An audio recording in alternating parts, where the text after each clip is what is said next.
농촌 빈집은 해마다 늘고 있는데 정비는 갈수록 어려워져만 가는 실정입니다.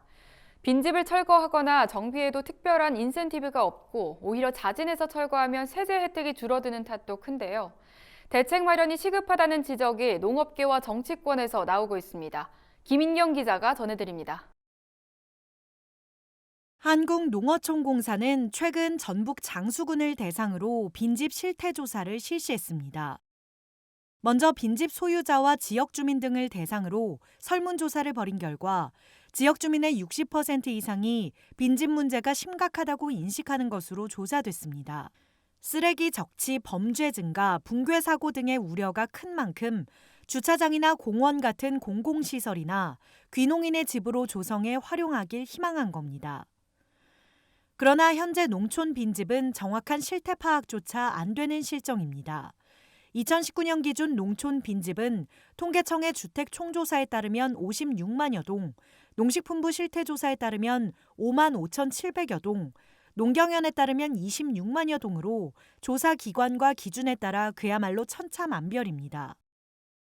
농어촌 정비법상의 빈집이라 하면 사람이 살고 있지 않다는 것을 알고 나서 1년 동안 아무도 살지 않는 곳을 이제 빈집이라고 정의가 돼 있어요. 사람이 가끔 한 번 왔다 사는 거는 빈집이 아니에요. 주택 총조사는 이제 통계청에서 집이 그냥 어떤 조사 시점에 비어 있으면 다 빈집이에요. 미분양된 것도 다 빈집이고 한국농촌경제원 같은 경우는 한 달에 전기료를 10kW 미만으로 쓰는 데는 사람이 안 살고 빈집이다. 개념과 바라보는 시각이 다르기 때문에 그렇고요.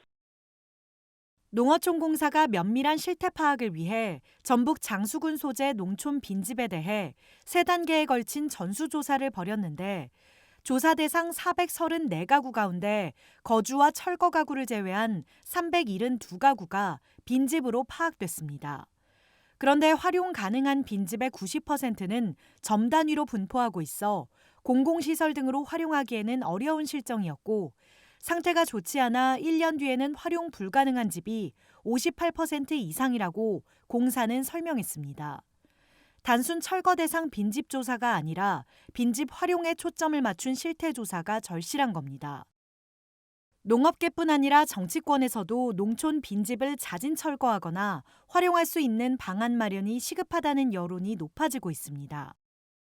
윤준병 더불어민주당 의원은 최근 빈집을 자진 철거하거나 철거 명령을 이행하는 경우에는 빈집의 부속 토지를 철거일로부터 5년 안에 양도함으로써 발생하는 소득에 대해 토지 및 건물에 대한 양도소득세율을 적용받도록 하는 내용의 조세특례제한법 일부 개정안을 대표 발의했습니다.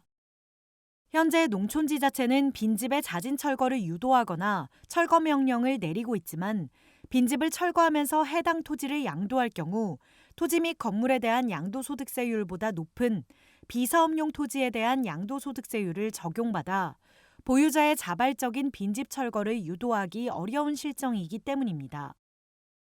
너무 좀 안 좋은 것들은 이제 좀 철거를 하고 해야 되는데 소유자가 있다 보니까 철거도 마음대로 또 못하는 상황이고요. 빈집을 철거를 안 하면 페널티를 주겠다. 그리고 빈집을 좀 더 적극적으로 활용하면 인센티브를 주겠다. 지금 이런 것들이 논의가 되고 있는 상황인 것 같아요.